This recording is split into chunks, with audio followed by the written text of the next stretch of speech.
All right, 6:30. I'm meteorologist Chita Craft, and this is day number 4 with extreme levels of the oak.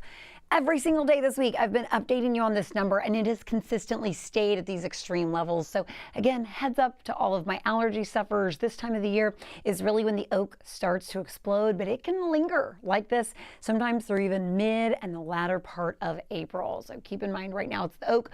Low levels with your grass, moderate there with your mold spores, but by far it's the tree. Check out all the blue sky. What a beautiful late afternoon, early evening. Check out good old Galveston just showing off. I feel like late this afternoon. You can see the onshore waves. We've got an onshore wind. That is going to change as we get into Saturday. Wind direction will change overnight for Saturday.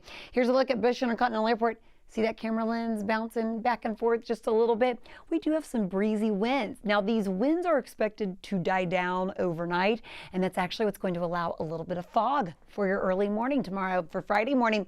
High temps today went to 84. Our record is 94, but where we should be, 76. Even our overnight lows, we're in the low 60s, 63 this morning. We should be about 55 for this time of the year.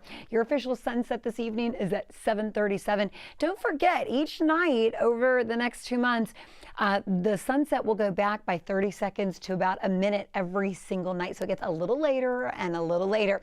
Here's a look at the winds. So this evening, winds are sustained mainly out of the south. I would say anywhere from 10 to 20 miles per hour, but they really start to die down overnight. I'm going to take you into about 1 o'clock. As we get into your midday tomorrow, into your early afternoon, winds are still out of the south, not quite as breezy. I'd say around 5 to 15 miles per hour, but watch. See the hint of this cold front? This is a snapshot at 1 o'clock. This cold front's going to start to move south by Friday afternoon, 5:30. See how this cold front has started to move into our northern counties? What shows you is the directional change with the wind. So winds are then out of the north, and they're going to continue to pick up. Watch throughout the evening, Friday night into early Saturday. Here's a snapshot at Saturday morning at 9 a.m. Sustained winds out of the north, northeast, anywhere from 15 to 25 miles per hour. So we're going to be tracking some breezy winds behind that cold front.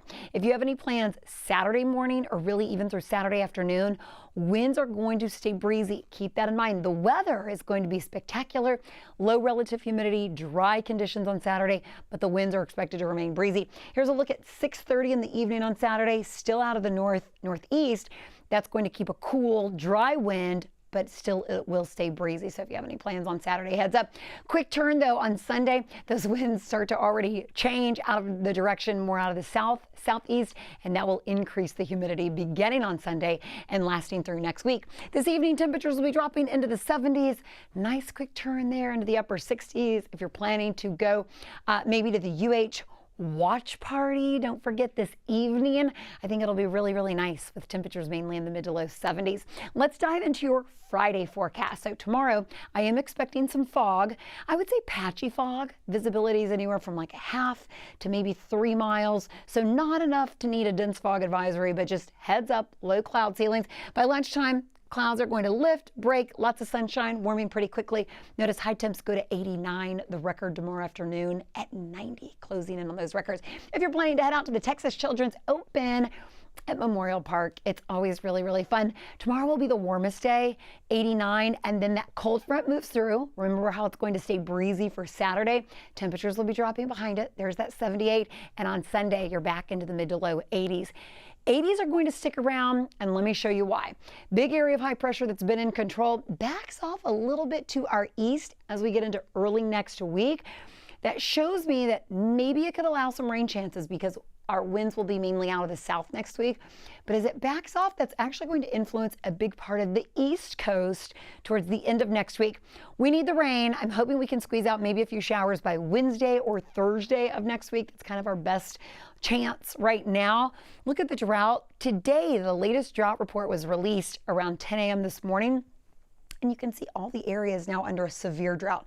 So that brown is where the severe drought is. Now in the heart of Harris County, the central part of Harris County, we're still under a moderate drought stage, but as we continue without any rain, that'll probably worsen. Our western counties, including Brenham, Columbus, El Campo, now a big part of Fort Bend County under extreme drought conditions. So Oh, we need the rain. I know it makes for such a beautiful weekend, and we've had a really nice stretch of weather, but boy, do we need the rain. We're looking just for the month of March about 6/10 above average. We had a few days where we picked up a little bit over an inch, which that was nice.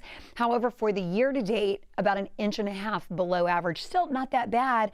When you put this in perspective, you combine the lack of rainfall from 2025, look, we ended with a deficit of almost 13 inches for 2025. So that in combination with the deficit for this year, that's kind of why we're at the drought and the place that we are at needing the rain. Above average rainfall expected as we head into the first week of April. See how we kind of split the difference? That light shade of green saying, hey, some showers are on the way, but it doesn't look promising.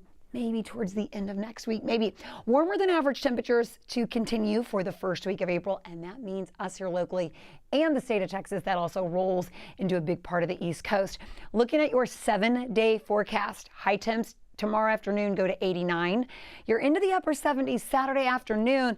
And then look how consistent these 80s are. They're not going anywhere. As far as your rain chances go, I removed them on Monday. They stay pretty slim Tuesday, but maybe by Wednesday and Thursday. You can always go to KHU.com for the latest. For now, I'm meteorologist Chita Craft.